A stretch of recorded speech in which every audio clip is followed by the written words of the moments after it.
स्वागत है आप सबका। चलिए ध्यान दीजिएगा, आज का जो करेंट अफेयर है बहुत ही इम्पोर्टेंट है। आज हम आर्थिक सर्वेक्षण का भी कुछ प्रश्न को देखेंगे। ध्यान दीजिएगा, वीडियो को कंप्लीट देखना है। पहला प्रश्न देखिए, खेलो इंडिया तीरंदाजी स्पर्धा रायपुर में कब होने जा रही है? ऑप्शन है यहाँ पर देखिएगा। करेक्ट आंसर है ऑप्शन नंबर सी है 26 मार्च।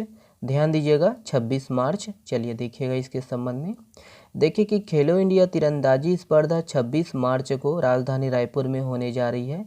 याद रखना है कि इस प्रतियोगिता की थीम है 10 का दम। ध्यान दीजिएगा, इसमें दोस्तों महिला सब जूनियर जो है तीरंदाज प्रतिभागी होंगी।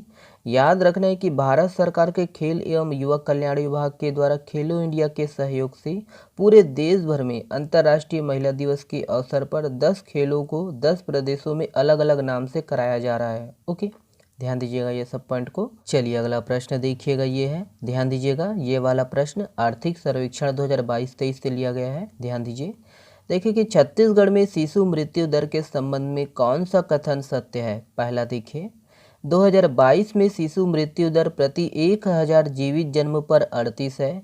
दूसरा देखिएगा कि राज्य निर्माण के समय शिशु मृत्यु दर प्रति 1000 जीवित जन्म पर 77 था। तीसरा देखिएगा कि वर्ष 2030 तक राज्य के लिए शिशु मृत्यु दर का लक्ष्य प्रति 1000 जीवित जन्म पर 5 रखा गया है। यहाँ पर आपको कूट के माध्यम से उत्तर देना है। देख लीजिएगा कौन कौन सा जो है सही है, सत्य है। तो करेक्ट आंसर है ऑप्शन नंबर सी है, 1 और 2 सत्य है। ध्यान दीजिएगा 1 और 2 सत्य है। और कुछ इसी प्रकार के प्रश्न पूछे जाते हैं। ध्यान दीजिएगा दोस्तों, लेवल बढ़ चुका है, चाहे व्यापम हो, चाहे आपका सीजीपीएससी प्री हो, कोई भी एग्ज़ाम हो दोस्तों, आर्थिक सर्वेक्षण का प्रश्न आएगा, है ना। ध्यान दीजिएगा 8 से 10 प्रश्न पूछे जाते हैं, वो भी कूट के माध्यम से पूछ रहे हैं। तो लेवल को बढ़ाइएगा दोस्तों, है ना। ऐसा नहीं है कि छुट्टी मिल गए आपको तो पढ़ाई भूल गए, है ना। छुट्टी मिलता है तो अच्छे से पढ़ाई कीजिए दोस्तों, है ना, सोचिए समझिए। ओके, चलिए इसके संबंध में हम लोग देखते हैं। ध्यान दीजिएगा, देखिए कि छत्तीसगढ़ में 2001 से 3 में दोस्तों मात्र मृत्यु दर 1 लाख प्रति जीवित जन्मों पर देखिए 379 थी। याद रखिएगा, और याद रखना है दोस्तों, यह घटकर 137 हो गई है। ध्यान दीजिएगा, ध्यान दीजिएगा कि 2022 में दोस्तों शिशु मृत्यु दर प्रति 1000 जीवित जन्म पर 38 हो गई है। जो राज्य निर्माण के समय यह प्रति 1000 जीवित जन्म पर दोस्तों 77 था। ध्यान दीजिएगा, और ध्यान दीजिएगा दोस्तों कि वही सतत विकास लक्ष्य में वर्ष 2030 तक राज्य के लिए शिशु मृत्यु दर का लक्ष्य प्रति 1000 जीवित जन्म पर 15 रखा गया है। ओके, ध्यान दीजिएगा ये सब पॉइंट को इम्पोर्टेंट है। ओके, चलिए नेक्स्ट प्रश्न देखते हैं। ये है, देखिए छत्तीसगढ़ का आर्थिक सर्वेक्षण 2022-23 किसके द्वारा तैयार किया गया है? यहाँ पर ऑप्शन है, देखिएगा। करेक्ट आंसर है ऑप्शन नंबर ई है, आर्थिक एवं सांख्यिकी संचालनालय छत्तीसगढ़। ध्यान दीजिएगा ऑप्शन ए सही है।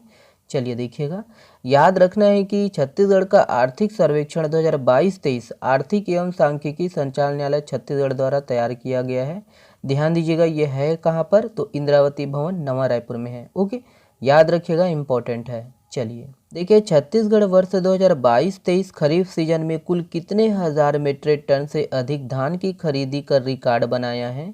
ऑप्शन है यहाँ पर, देखिएगा। करेक्ट आंसर है ऑप्शन नंबर ए है। ध्यान दीजिएगा 107 लाख, है ना, 51,000। याद रखिएगा।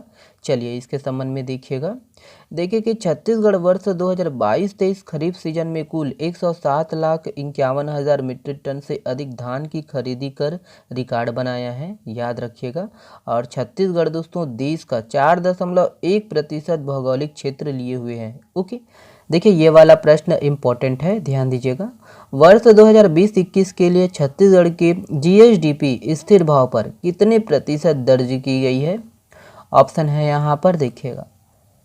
करेक्ट आंसर है ऑप्शन नंबर ए है, -1.8। तो ध्यान दीजिएगा कोरोना काल था। ओके, तो -1.8। चलिए ध्यान दीजिएगा, छत्तीसगढ़ के जो है जीएसडीपी स्थिर भाव पर कौन से वर्ष में कितने दर्ज की गई है, यहाँ पर देख लीजिएगा।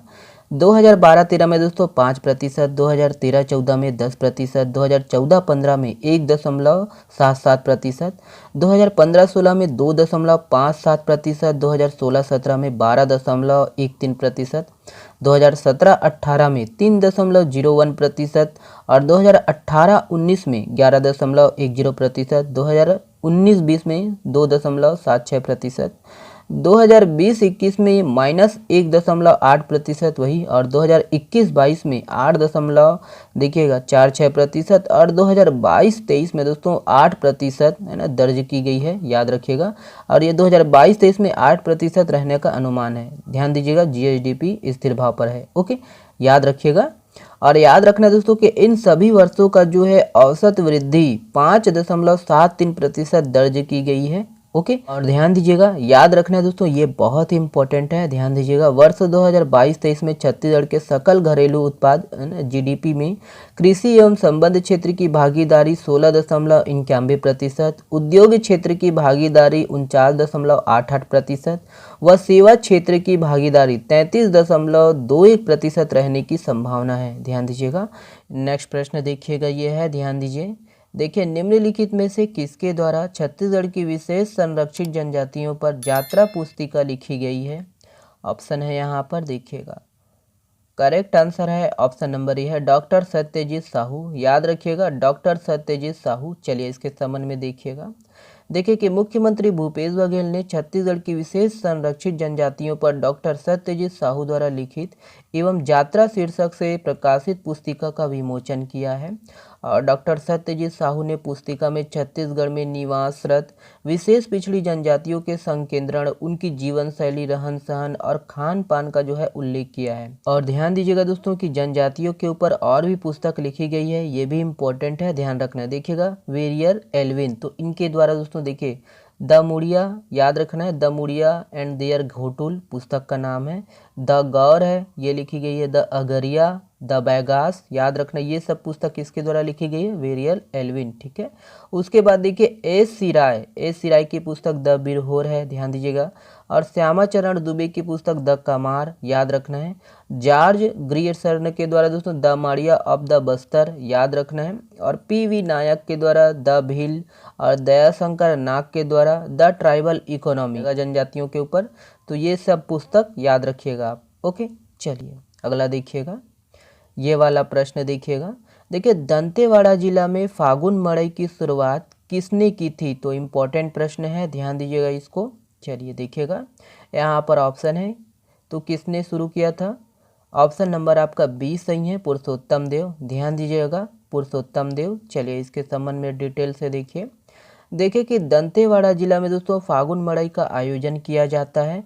और दंतेश्वरी देवी के सम्मान में प्रतिवर्ष होली के उपरांत फाग मड़ई का आयोजन दंतेवाड़ा में किया जाता है। ध्यान दीजिए, बसंत पंचमी से शुरू होने वाले इस फागुन मड़ई में दोस्तों शामिल होने उड़ीसा, तेलंगाना, आंध्र प्रदेश और देखिए महाराष्ट्र के सीमावर्ती क्षेत्रों से लगभग 800 देवी देवताओं का जो है आगमन होता है।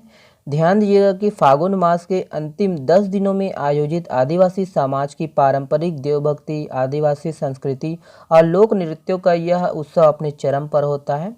आदिवासी लोक संस्कृति, परंपराओं और मान्यताओं को जीवित रखने के लिए राजा पुरुषोत्तम देव ने फागुन मड़ई की शुरुआत की थी, याद रखिएगा। और ये चर्चा में क्यों था दोस्तों? क्योंकि मुख्यमंत्री को दोस्तों दंतेवाड़ा में आयोजित फागुन मड़ई के लिए आमंत्रित किया गया है, इसीलिए ये चर्चा में था। ध्यान दीजिएगा दोस्तों, किस जिले से संबंधित है, ओके, कब होता है और किसने शुरू किया था। ठीक है।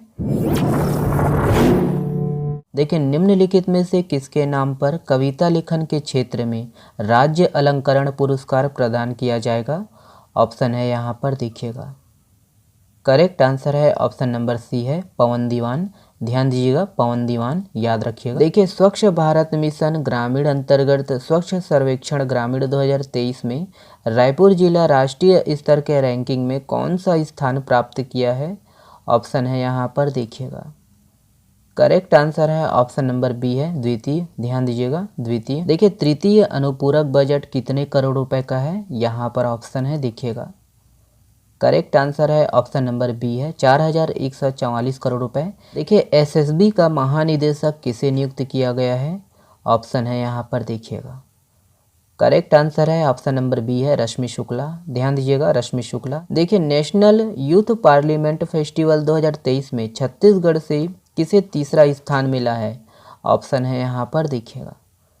करेक्ट आंसर है ऑप्शन नंबर ए है माहिरा खान। ध्यान दीजिएगा माहिरा खान। ये वाला प्रश्न आप लोगों के लिए है। इस प्रश्न का जवाब आप लोग को देना है कमेंट्स बॉक्स में। निम्नलिखित में से कौन सी रचना विनोद कुमार शुक्ल की कृतियों में शामिल नहीं है? जो भी आंसर होगा वो किसकी रचना है ये भी आप कमेंट्स करके बताइएगा। चलिए बहुत बहुत धन्यवाद दोस्तों, आपका सपोर्ट मिल रहा है इसके लिए बहुत बहुत धन्यवाद। शेयर करिएगा अधिक से अधिक। और हाँ, इसका जो PDF है आप डाउनलोड कर सकते हो हमारे टेलीग्राम चैनल से। चलिए बहुत बहुत धन्यवाद, शुक्रिया।